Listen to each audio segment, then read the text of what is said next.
Emperor Zeno, although he remained in history as a drunkard and a rude Isaurian ignoramus, still cared about the strategic stability of his country. His famous Enoticon reduced the fervor of religious polemics, which at that moment could split the empire in two. The decision to send the Ostgoths to Italy also helped to add to the quiet years of the empire. The Balkans became quiet, which, although disturbed by the raids of nomads from Little Scythia, was nothing compared to the many thousands of Ostgoth army, regularly burning and looting cities throughout the European part of the empire. Regarding domestic politics, the emperor became more and more immersed in court squabbles, and drinking became more and more irritable and paranoid. The last few years of his reign were peaceful for the country, but full of arrests and executions at court. Finally, a dead drunk Zeno was buried alive, with his own wife prevented from opening the lid of the sarcophagus until the waking and pounding emperor suffocated in his own grave. He was succeeded by one of the court officials named Anastasius Decorus. The new emperor was 61 when he ascended the throne, 5 years older than Zeno. The color of his eyes differed, and for this he was nicknamed Decor, or literally two-eyed. Anastasius began to rule without upheaval. He continued Zeno's policy. He not only supported Enoticon, for what in the future the priests will remember him no other than impious, but even took Ariadne as his wife, so that she remained empress under the new emperor. Anastasius came from a noble family from the western part of Byzantium. He was flesh and flesh of the empire, and soon removed from the government of the country noble Isaurians, who were so eager to rule further that they revolted. The leader of the revolt was Longinus, Zeno's own brother, once certain that the throne would pass to him and extremely disillusioned by Byzantine intrigue. Anastasius crushed the rebellion in a few years and permanently rid the empire of Isaurian influence by partially dispersing the inhabitants throughout the empire and razing the mountain fortresses of the proud to the ground. Active and literate, Anastasius also took care of the economic affairs of the empire. Among other things, he abolished the chrysarger tax, a tax on production and trade that was completely incomprehensible to the inhabitants, which was collected every few years, and which was feared like a curse because of its unpredictability. Wherever possible, Anastasius took taxes in coin rather than in kind. Even to his soldiers he began to pay money instead of proper clothing and food, so that they could buy everything they needed for themselves. The emergence of sane taxes and the active introduction of money, coupled with the absence of natural disasters, quickly revitalized the economy of the empire.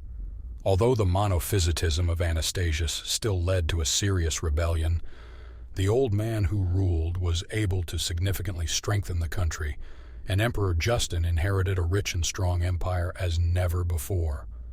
The story of Justinian and his nephew will require a separate story, which will definitely be later. Just like Byzantium, the Sassanid Empire was gaining strength nearby. Shah Kawad was the first to use the Mazdakite movement to defeat the empire's corrupt aristocracy, so that by the time he ascended the throne a second time, deposing his brother, the Sassanids were well positioned to regain the influence they had been slowly losing over the last few years. In the early 50s, Kawad declared war on Byzantium. It was a probe of an old adversary over money.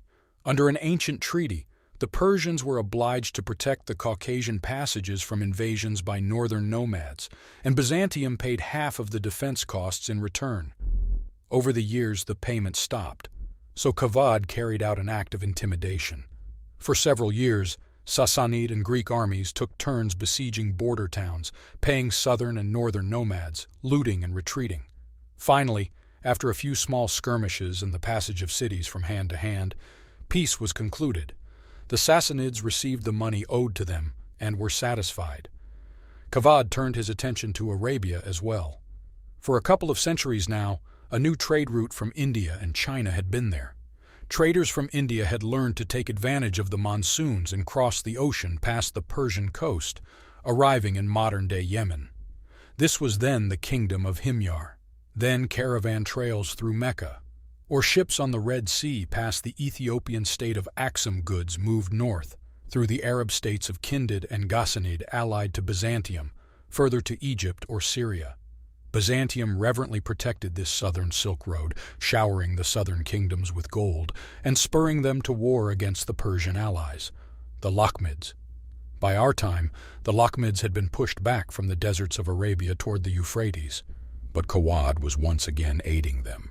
The Lakhmids had once suffered greatly because they refused to accept the teachings of the Mazdakids, but this was now no longer relevant, and the Persians, along with their allies, began to slowly reclaim Central Arabia from the Kindids in order to once again threaten Byzantine trade by bypassing Sassanid customs. An additional headache for the Greeks was brought by the kingdom of Himyar, where the rulers converted to Judaism, and King Zu Nuwas Yusuf Asar Yasar began to spread his power harshly, eliminating his rivals, the Christian traders of southern Arabia. It is said that after taking Najran, a city that in those years was almost entirely populated by Christians, Zunuwas burned them in a dry riverbed. The southern trade of Byzantium after such events was completely cut off by the Jew merchants, and the empire offered to assist Aksum in the conquest of Himyar. Aksum himself was not averse to controlling the transit of spices and porcelain. So many Byzantine ships carrying Ethiopians set sail from Africa. Unfortunately, a storm blew in, and many brave black warriors did not make it to the other side of the Red Sea. But even the 20 ships that arrived were enough to kill Zu-Nuwas in the first battle, with whose death Himyar immediately ceased to exist historically. The next attempt to build a trade Jewish kingdom, this time in Khazaria, will last much longer, but will end almost exactly the same, one dashing raid. The northern steppes in those years were nomads of several tribes or tribal unions. Almost all invading nomads were habitually called Huns by historians of those years, although expert chroniclers were already well aware of the fact that the self-names of the tribes were quite different. Once again on the historical scene appear Bulgars, who for a long time roamed in the shadow of the Hunnic Union. The Kutugurs and Utagurs split up and roamed on different sides of the Don. In the northern Caucasus, a powerful alliance of nomads and subordinate peoples from the mountains under the leadership of the Savirs gathers. The Savers acting then on the side of Byzantium, then on the side of Persia, and sometimes dividing within themselves into two warring pro-Byzantine and pro-Persian groups, were a numerous and warlike alliance, supplying mercenaries and controlling the entire northern Caucasus. The absence of a large tribal alliance that ruled over the entire steppe did not dispose to calm trade, so the Silk Road in those years shifted to the south and passed through Sogdiana, controlled by the Ephthalites, and further through the lands of the Ephthalites to Persia and then to Syria. The Ephthalites in those years finished the Indian kingdom of the Guptas. It disintegrated. Many small princes declared themselves Maharajas, and the last rulers of the Guptas, miserable shadows of the past rulers, paid tribute to the Ephthalites and retreated further and further along the Ganges Valley from the devastating robber raids of nomads who controlled almost half of the north of the Indian half-continent. The slow onset of cold weather and the southward shift of air currents led to an improved climate, increased crops, and a growing population in Byzantium, Arabia, and Persia. At the same time, the dampness and cold of northern Europe began to force the simple farming tribes of the European forests to shift southward.